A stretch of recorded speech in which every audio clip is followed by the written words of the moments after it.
2022년이 밝았습니다. 어떻게 2022년은 어떤 계획을 가지고 또 어떤 한 해가 되었으면 하고 각자 이렇게 바라시는 것들이 있으신지 모르겠습니다. 대부분의 사람들이 작년에 힘들었던 것들을 회복할 수 있는 그런 시간을 꿈꾸고 저희 교회도 그런 회복되고 또 더 부흥할 수 있는 교회가 되기를 꿈꾸고 있습니다. 어떤 계획을 하든 우리가 하나님과 함께하는 그 축복된 한 해가 되시기를 축복드립니다.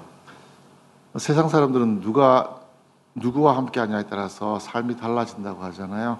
우리도 하나님과 함께하면서 또 2022년 말씀과 동행하고 또 말씀 가운데 있는 하나님을 직접 만남으로 인해서 축복된 한 해가 될 수 있으면 하고 축복드리고요. 또 그런 의미에서 우리 베델교회가 요한복음과 시작하는 것이 의미가 있다고 생각을 해요. 예수님을 알아가는데 우리가 4가지 복음서를 많이 봅니다. 마태복음, 마가복음, 누가복음, 요한복음을 보는데 우리가 앞에 있는 마태, 마가, 누가는 공관복음이라고 해요. 공통적인 관점. 예수님의 인간적인 모습을 많이 담고 있다면 요한복음은 영적인 모습을 많이 담고 있어요. 그래서 예수님의 영적인 모습을 보면서 우리도 세상에 살아가면서 육적인 모습이 아니라 인간적인 모습이 아니라 더욱더 영적으로 하나님과 친밀해질 수 있는 그런 말씀이 될 수 있으면 하는 바람을 가지고 있습니다. 요한복음을 통해서 더욱 영적인 눈을 뜨는 한 해가 되셨으면 좋겠습니다. 요한복음 1장 오늘 본문을 보더라도 이 전 부분도 그렇고 예수님 그 말씀이 육신이 되었다고도 얘기하고요. 예수님을 또 빛이라고 소개하면서 많은 사람에게 비추었지만 많은 사람들이 깨닫지 못한다고 이야기를 했습니다. 그래서 하나님께서 예수님을 친히 오신 거죠.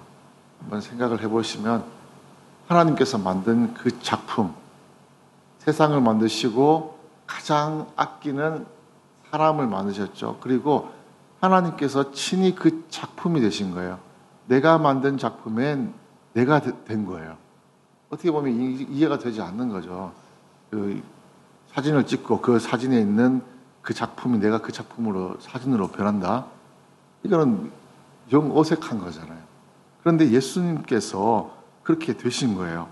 그래서 그렇게 된 이유가 아무리 빛을 비추어도 이 빛이 밝아는 졌는데 이 빛이 우리 인간의 눈에 보이지가 않으니까 하나님께서 그 빛이 직접 되신 거예요. 그래서 그 빛을 비춰주시는 거죠. 그래서 그 빛이 모든 사람에게 다 비춰졌어요. 여기 있는 우리 그리스도인들에게도 비춰졌고 세상에 있는 사람들에게도 그 빛이 비춰졌어요.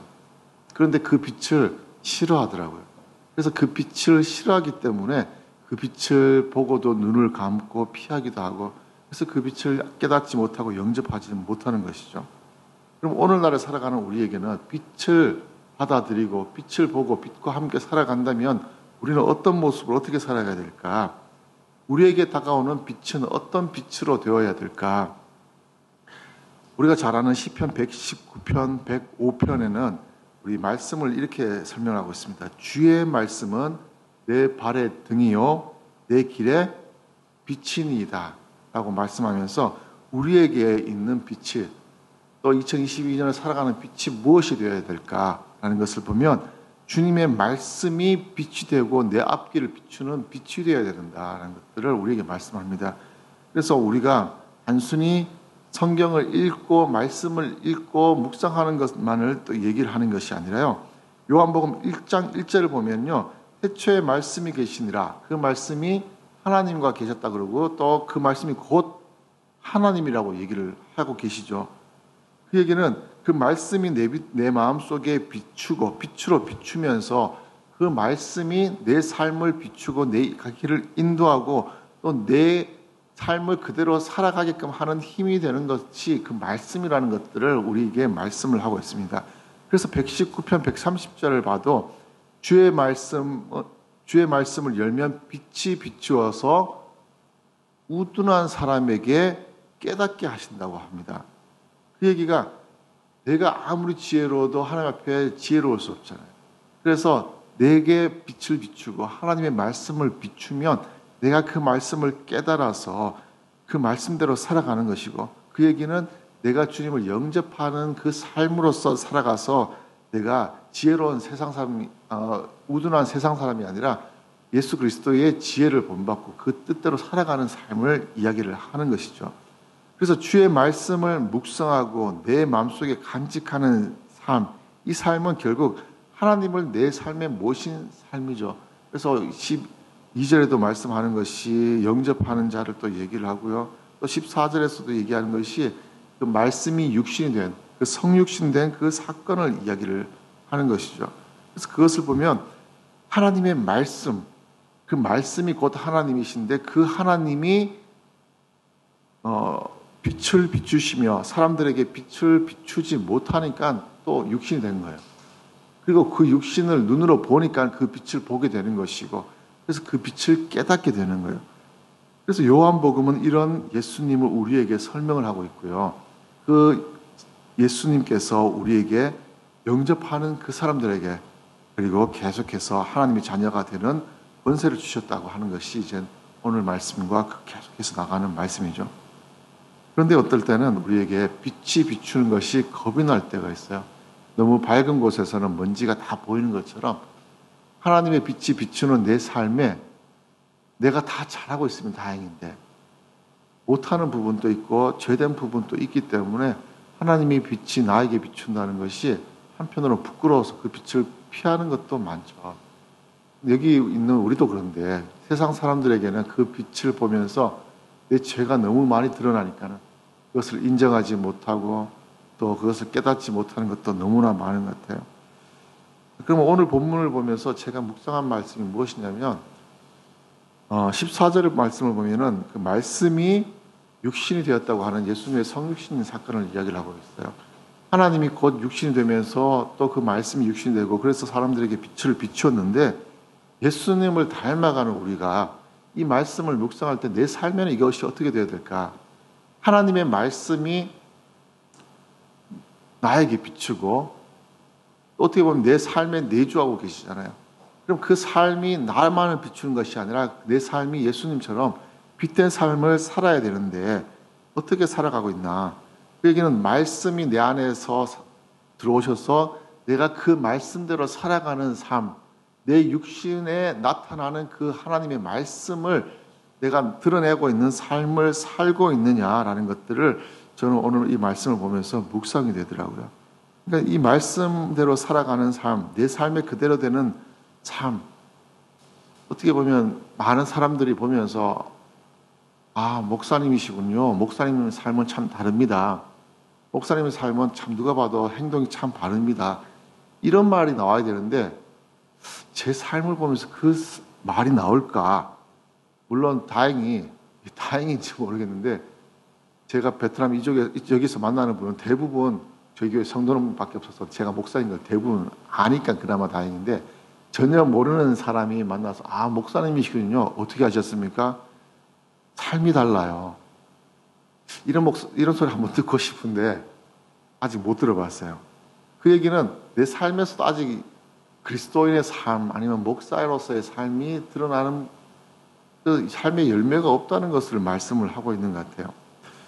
세상에 떠도는 말 중에 40이 되면 얼굴에 책임이 져야 된다라는 말을 하잖아요. 이제 40이 얼마 되지 않은 제 입장에서 한번 거울을 보면서 예전에 샤워하면서 한번 거울을 보면서 보니까 그때가 40이 이제 많이 조금 넘은 때였는데요.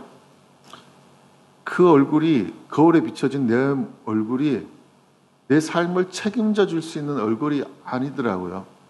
누가 저 얼굴을 보면서 예수 그리스도를 닮는 얼굴이라고 할까? 그것을 보면서 삶이 조금 달라져야 되겠구나라는 것을 많이 이렇게 생각을 했어요. 그리고 이 말씀을 묵상하면서 맞아, 내가 몇 년 전에 40이 넘어가면서 거울을 본 얼굴이 생각이 나더라고요. 그때도 이 생각을 했는데 그래서 제가 다시 얼굴을 거울 앞에 갖다 대면서 봤는데 그때나 지금이나 더 나아진 것이 없는 것 같더라고요. 그래서 계속 생각되는 게 내가 학교 다닐 때나 젊을 때는 그 친구들이 만나면 상태를 만나면은 참 기분이 좋아 이런 얘기를 제가 믿기지는 않겠지만 듣기도 했었거든요. 근데 그 얼굴이 어디 갔을까? 그래서 친구들 만나서 기분 좋게 같이 웃기도 하고 농담하면서 또 그 힘들었을 때에 그렇게 힘이 되어줬던 그 삶이, 그 얼굴이 어디 갔을까? 내 얼굴도 어떻게 보면 그리스도인 목사로서의 얼굴이 아니라 세상을 살아가는 그 찌든 얼굴 그대로 있고요. 기도가 아니라 근심하며 걱정하는 그 얼굴이 내 얼굴에 그대로 드러나는 삶이 드러나더라고요.